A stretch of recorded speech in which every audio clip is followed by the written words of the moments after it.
Hocam merhaba. Bugün size çocuklarda öksürük hakkında bazı sorularım olacak. Sen sor, ben söyleyeyim.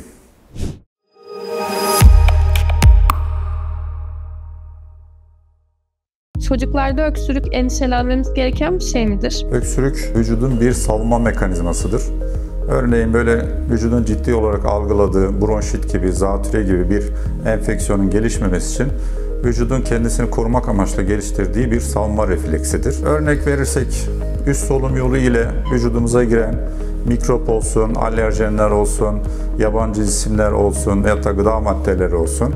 Bunu akciğere inmesini yani alt solunum yoluna inmesini engellemek amacıyla vücudun geliştirdiği bir savunma mekanizmasıdır. Ama bazen de bir mide içeriğinin yukarıya çıkması şeklinde gıdanın akciğere gitme riskini vücut düşündüğü zaman bu refleks devreye girer. Peki alerjik öksürük nedir? Alerjik öksürük inatçı bir öksürüktür. Genellikle ateş eşlik etmez bu öksürüğe. Ama eğer çocukta bir alerji altyapısı düşünüyorsak, döküntüleriyle olsun, mesela atopik dermatit gibi veyahut da bazı alerji bulgular, mesela göz altlarında morarma, ince çizgilenmeler gibi bir takım işaretler var. Onlar da eşlik ediyorsa bu öksürüğe alerjik öksürük düşünebiliriz. Halk arasında çok karıştırılan bronşit ve zatürre arasındaki fark nedir? Halk onu genelde bronşit olarak biliyor. Genellikle buna yüksek ateş eşlik etmez. Çocukta nefes darlığı olabilir, hızlı nefes alıp verme olabilir, yoğun öksürük eşlik edebilir. Ama genelde hasta görünümde değildir çocuk. Ateşle eşlik etmez ama zatürre dediğimiz durumda çok yüksek ateş genelde eşlik eder. Çocuk hasta görünümdedir, iştahsızdır, yatacak şekildedir.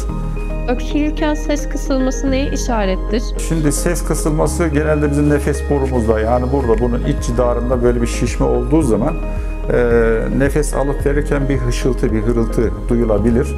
Özellikle nefes alırken veya bu şişme arttıysa bir ötme şeklinde, öksürürken de havlama şeklinde kendini gösterebilir. Gündüzleri değil, daha çok geceleri atak yaptığı için bu işin ilk işaretleri olduğunda mutlaka doktora başvurmak gerekir. Çünkü atak geçirdiği zaman özellikle gece aileyi endişelendiren bir tabloyla gelebilir. Biz buna bir takım havalarla, bir takım ilaç tedavileriyle uygulamaları yapıyoruz. Hızlı bir rahatlama da sağlanabiliyor. Çocuklarda öksürüğe karşı alabileceğimiz önlemler nelerdir? Özellikle çocuklar için böyle el yıkama alışkanlığını yapmamız lazım. Yani vücuda girebilecek mikrop silsilesini bozmamız lazım. Üst solunum yoluyla beraber vücuda girdiğini söylemiştik. Ağız ve burun temizliğini çocuğa alıştırmamız lazım. Ortamı havalandırmakta fayda var. Alerjenleri uzaklaştırmak için mesela özellikle alerjik öksürüğü olan çocuklarda tüylü oyuncakları uzaklaştırabiliriz, halları azaltabiliriz. Bir takım önlemler alabiliriz.